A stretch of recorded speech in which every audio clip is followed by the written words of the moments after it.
So the next stretches, mobility exercises, are all about the hips, and we've got one that focuses on thoracic spine rotation. Thoracic spine is about here and above. This is our cervical spine, it's our neck. This is our lumbar spine, lower back. So we tend to be like uber mobile in the lumbar spine.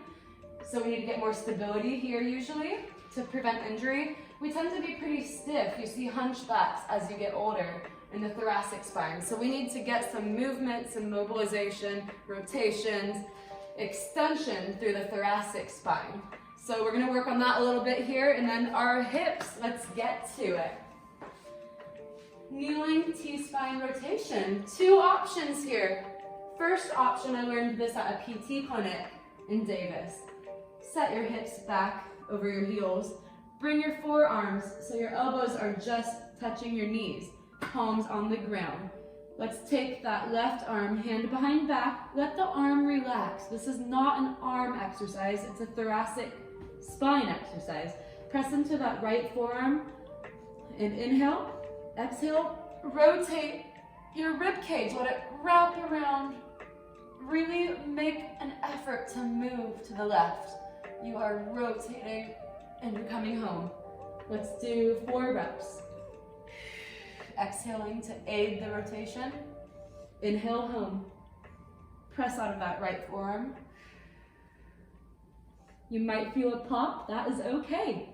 It's your at-home chiropractic care. And switch arms. Right hand behind back. Exhale. Oh, that's tighter. And rotate. So you'll definitely feel the idiosyncrasies in your body. The special ways that you move that differ from everybody else. We all have them, I for sure do. In my shoulder. It's a little wonky sometimes. So you'll feel what side is easier to rotate on. One more. Exhale. So I'll show you one other option. You can do this from Quadruped. That's the 4 points of contact. You would do the same thing. Hand behind head. Internally rotate. Exhale and externally rotate, keeping the hips where they are. Letting that arm relax. You're just doing it from the thoracic spine. Coming up. I find the other one is a little easier to relax, but feel free to do this version as well, whatever suits you and your body. Stick with that. Okay, coming back down into Quadruped. We're doing hip circles from Quadruped. So it's kind of like, it's also called a fire hydrant, and you'll see why it's like you're a dog peeing on a fire hydrant. So try to keep your back from moving. Keep that core engaged. That's your goal. We're trying to really only move from our hip socket like we did standing earlier. Lift the leg, bring it up, circle it down. So you're painting little circles like a fruit platter. You're painting a fruit platter sized circle in the air. So see what my head's doing? I'm looking back because I'm uncertain maybe of what I'm doing. That's okay for a second, but you want to try to square your gaze off, looking about 6 inches in front of your hands, and just trust that your hip is doing what it ought to be doing, reversing that circle. I'm going to show you what not to do with your lower back. It's painful to do it. Don't arch and curl your back like a cat and cow. That's not the goal here. We're stabilizing. Other side. Bring the leg up, toe to the ceiling, circle it down. Notice, how's your neck doing? Just check in with it. That's it. See if it's getting a little saggy. Need to tuck it under. Lengthen the back of the neck a little. One more, then we reverse. Reverse. Up, out, wrap it around.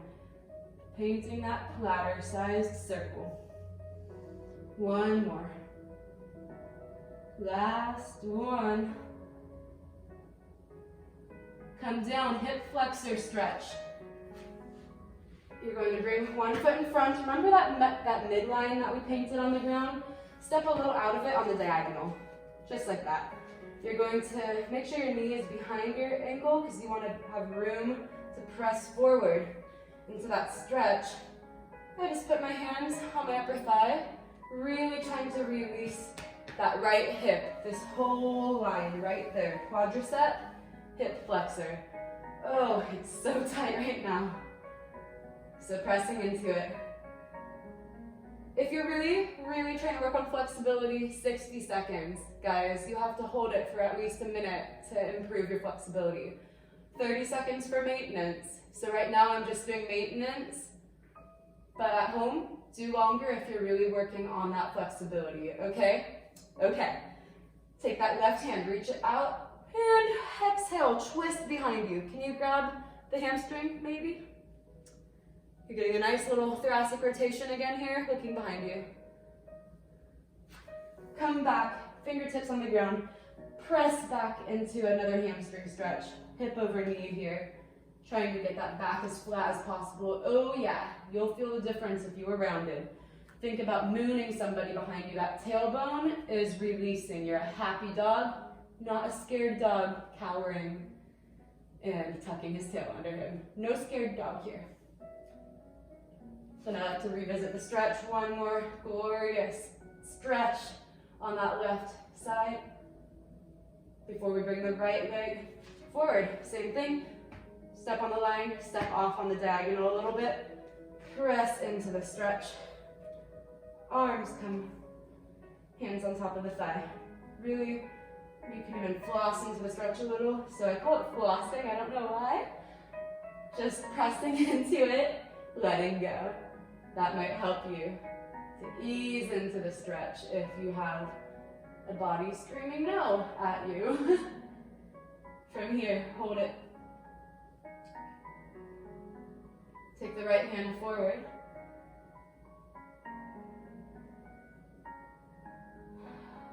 Tricked you. We're holding the stretch a little more. Now we're rotating. Rotate behind you. Can you grab that back leg, back hamstring? Can you look behind you? Creating this rotational torque for your thoracic spine.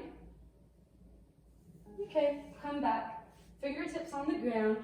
Can you straighten that leg? Can you straighten your back? Can you smile? Can you clap your hands? Never mind, just hold the stretch. Come back into the normal stretch for one more time. Next up is a pigeon stretch. You've probably done this in yoga. We're going to do pigeon stretch with an optional quadriceps stretch at the end. It's kind of intense though. After that, we're doing a 90 degree rotational stretch, and then we're done. Okay. Pigeon stretch. I start in quadruped. I push the hips up, heels down for downward dog. I elevate one leg, hips are squared. I use my core to drive that leg up as high as I can, and I try to set that calf down as perpendicular, as parallel as I can get to the mat. It's okay if it's not big. I go on the pads of my fingers, and I press myself up. Proud chest, shoulders are unshrugged. Remember, shrug, unshrug. They're relaxed. You're trying to relax that grounded back leg, opening up that right hip. I do little push-ups, let the elbows go out on that 45-degree angle. So just really flossing into the stretch again. And then I come down. You can be resting on your mat, on your hands, or you can extend your arms out for a nice little stretch.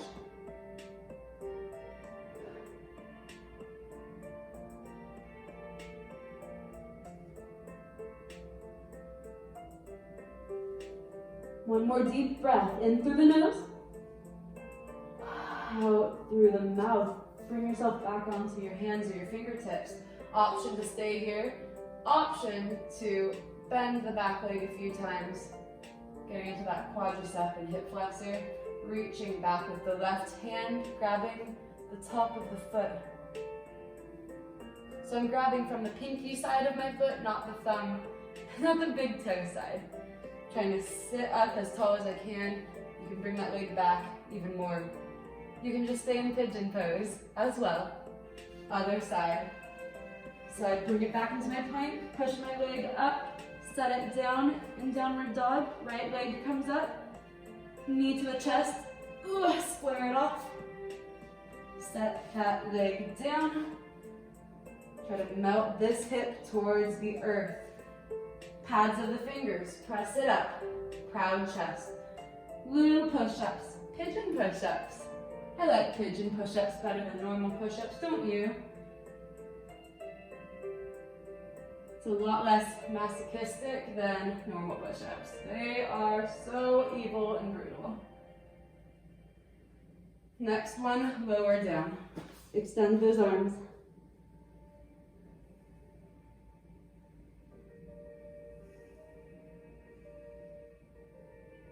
Deep breath.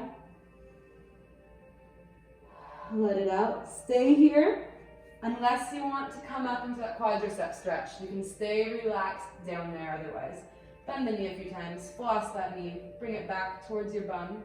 Bringing the heel towards your bum. This time, right hand comes forward, reaches back. This side is harder for you. Wow. Grabbing from the outside, the lateral aspect of your foot. Bringing it back towards you. This is straight out of yoga. I've done this a few times in a yoga class. And let me tell you, it was hard to get here at first. So don't be hard on yourself if you can't do this, okay? You're doing the very best you can. Bring that leg back down. Our very last one is 90-90 rotations. So you're gonna start kind of like you're giving birth, I think of it as that, I don't know. So a little wider than shoulder distance. Hold on to your shins, sit up straight, bring the arms out in front of you. Keep your arms, the whole exercise, shoulder distance apart. Sorry, level of your shoulders. From there, let your legs fall one side. Notice, are your arms still up in line with your shoulder? You should have a 90-degree angle, 90 degrees. Come back to the giving birth pose, rotate this way. So notice, as you're coming back, you're sitting into that deep abdominal curl. We're connecting things, aren't we? Tucking your tailbone, then sitting up straight. So this is your cat and your cow. You'll notice you kind of inch forward on this one, so you might need to bring your butt back. Coming into the cat and cow. Exhale, inhale to sit up. Exhale to curl back. Really juicy on those hips, getting that internal and external rotation. You can also just sit here and hang out, arms to the side. Send a text message. Read a book. Go to the other side. Keep reading. Get creative with it. Okay, so that's 90-90. Okay guys, next is a beautiful stretch. We're gonna do a video all on this one. It's open book thoracic spine rotation, all of the variations that go with it, plus a Bretzel stretch. And that's literally it, but it's a lot, okay? So, on your back, just do a full body stretch real quick. We reach the arms long, reach the legs long. Feel that decompression, that reaching in opposition. Quickly hug the knees to the chest. Become a tiny ball. Let your legs fall, arms come to the side, eye level like a T. Relaxing your shoulder blades. Bring the right knee up, left hand comes to the top of it. Help yourself to rotate that leg over. So once you're rotated over, you at least want that foot to touch the ground, the knee doesn't have to. You can put a yoga block or a ball underneath your knee if you'd like. Arms out to the side. Make sure you're not on your shoulder, it's out in front of you. And then roll onto that arm. Your right hand is about 6 inches on top of your left palm. From there, this is our closed book position. We're working on mobilizing our core, stretching the core, stretching the thoracic spine. In this position, with the knee jutting out from the hip, that's super important, guys. You could also do it here, that'll be a little easier. I like to have the leg out to get a little more rotation.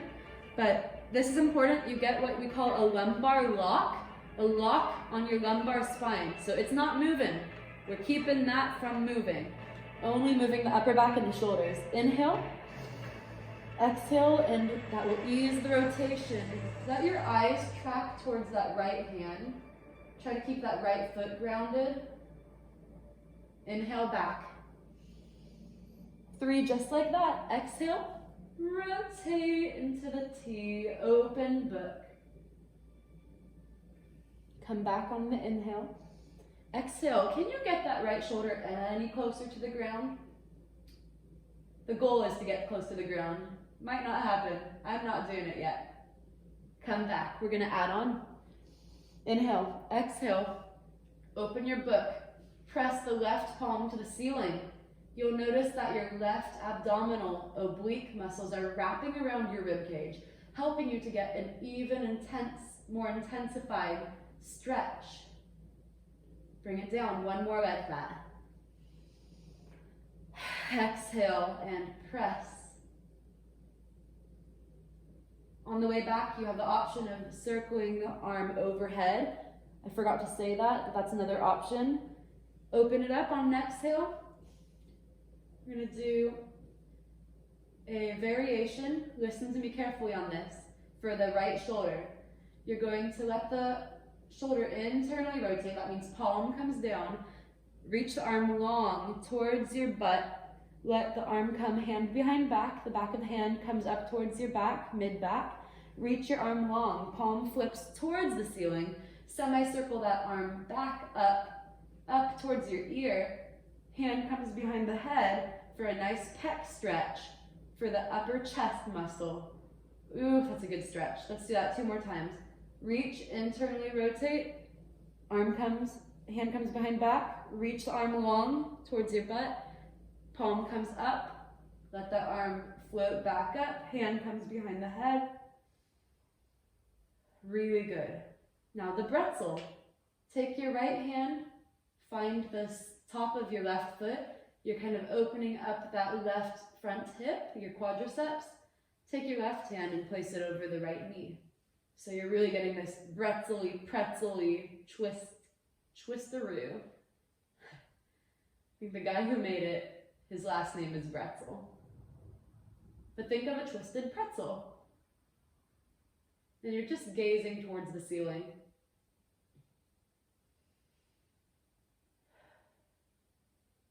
So I'm not going to repeat that on the other side. You can just rewind and do the same cues, but on your other arm.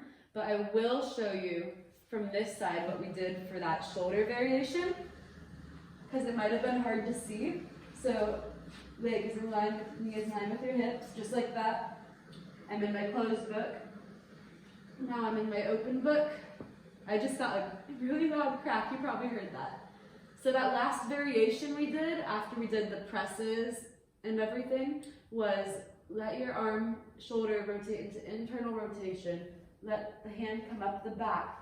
Reach, palm faces up, come up, hand behind the head. Pec stretch. One more time. Internal shoulder rotation up the back. Reach it long, external pec stretch. Then you would do your Bretzel.